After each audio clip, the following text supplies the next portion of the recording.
There was a turning point in history when war stopped being simply about kings, courage, and territory. For centuries, battles were decided by men carrying swords, marching across fields, and fighting face to face. Power rested in the hands of rulers who could gather the largest armies and the most loyal soldiers. But over time, something fundamental changed. Victory began to depend on far more than bravery. Cannons needed iron, gunpowder required specialized materials, ships demanded timber, rope, and skilled builders. Armies needed food, transportation, and a constant flow of supplies. Slowly but inevitably, warfare turned into something larger than a battlefield clash.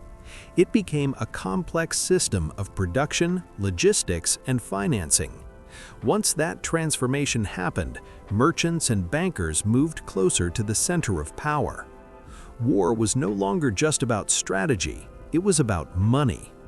Long before modern arms factories existed, financing was already shaping conflicts. During the late Middle Ages, European monarchs were frequently involved in wars. These weren't always massive continental struggles. Many were disputes over territory, religion, or royal succession. Even smaller campaigns, however, required enormous resources. Kings often found themselves running out of funds long before the fighting ended. To solve this problem, rulers turned to lenders. Wealthy banking families, especially those operating in northern Italy, became essential partners in warfare. These bankers extended loans that allowed kings to hire mercenaries, purchase weapons, and maintain their armies. For the first time, military success began to rely on access to credit.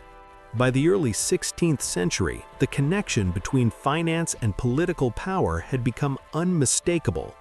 One of the most powerful banking families in Europe at the time was the Fugger family from the German city of Augsburg.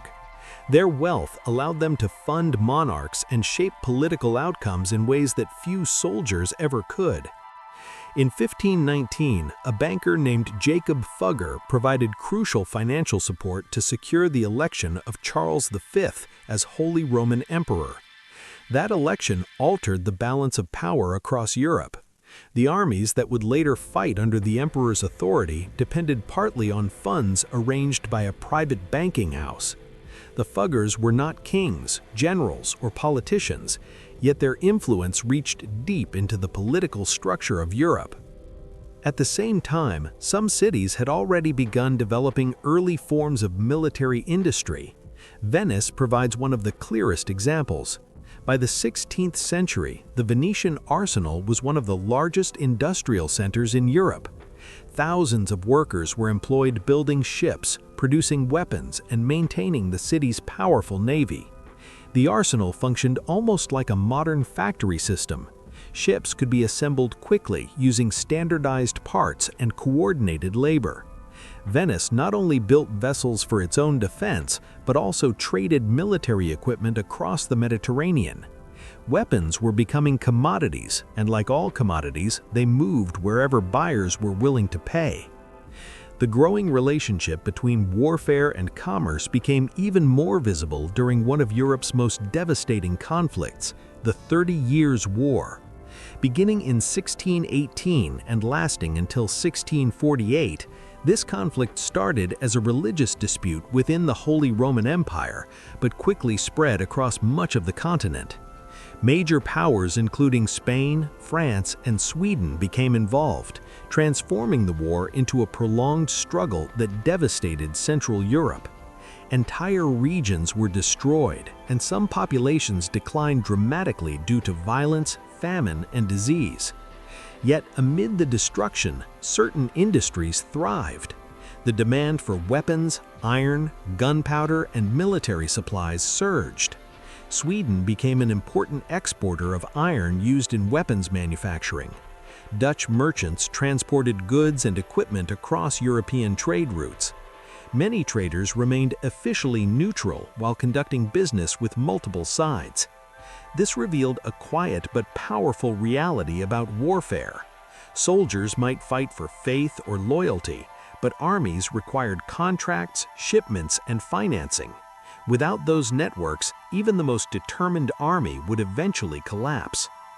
By the 19th century, warfare entered an entirely new phase. Industrialization dramatically increased the scale of production across Europe and North America. Factories produced steel in vast quantities. Railroads made transportation faster and more efficient. Chemical innovations created stronger explosives. By the early 1900s, arms production was preparing for future wars. The naval arms race between Britain and Germany intensified after Britain launched the HMS Dreadnought, accelerating military buildup before World War I. When the war finally ended in 1918, the devastation was enormous. Millions of lives had been lost, and vast parts of Europe were in ruins. Many people believed that such destruction would force governments to dismantle the systems that had made industrial warfare possible. Instead, those systems remained largely intact. In the United States, public suspicion about the role of financial interests in wartime grew during the 1930s. A Senate investigation examined the activities of banks and arms manufacturers during the years leading up to American involvement in the war. The investigation raised uncomfortable questions. Companies had made enormous profits supplying explosives and weapons. Banks had issued huge loans that were tied to the success of one side in the conflict. The argument was not necessarily that businesses had started the war. Rather, critics suggested that financial incentives had made neutrality difficult to maintain once those economic ties existed. In response, the United States passed a series of neutrality laws intended to limit arms sales and loans to countries involved in war. Lawmakers hoped that reducing financial entanglements would keep the nation out of future conflicts. But history soon took another turn. During the 1930s, Germany began rebuilding its military strength under Adolf Hitler. European powers responded by increasing their own defense spending. By 1939, another global war had begun. The Second World War was even larger than the first. Industrial production reached extraordinary levels. In the United States, automobile factories switched to building tanks and military vehicles.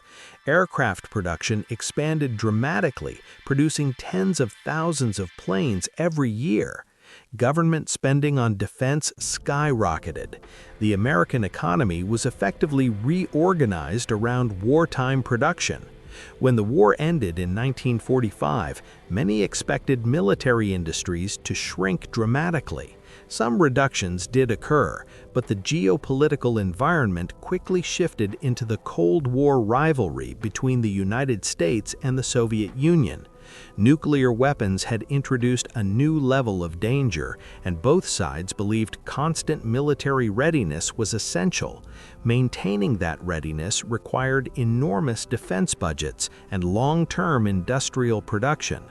Defense budgets remain among the largest categories of government spending worldwide. Preparation for conflict has effectively become a permanent part of modern economic systems. This does not mean wars are created purely for profit. Conflicts arise from complex political, ideological, and territorial disputes. However, once the production of weapons becomes deeply embedded within economies, powerful incentives shape how nations prepare for potential threats. The technology may change with each generation, but the underlying pattern remains remarkably consistent. Understanding this connection between finance and warfare helps explain many aspects of modern politics and economics. Defense spending influences national budgets, industrial development, and global alliances. History shows that power is rarely separated from economic capability. Empires could not fight long wars unless someone financed the armies, manufactured the weapons, and transported the supplies. The sword alone never built an empire. The supply chain did. If you enjoy exploring how money, power, and history intersect, make sure to follow along for more deep dives into the forces that quietly shape our world.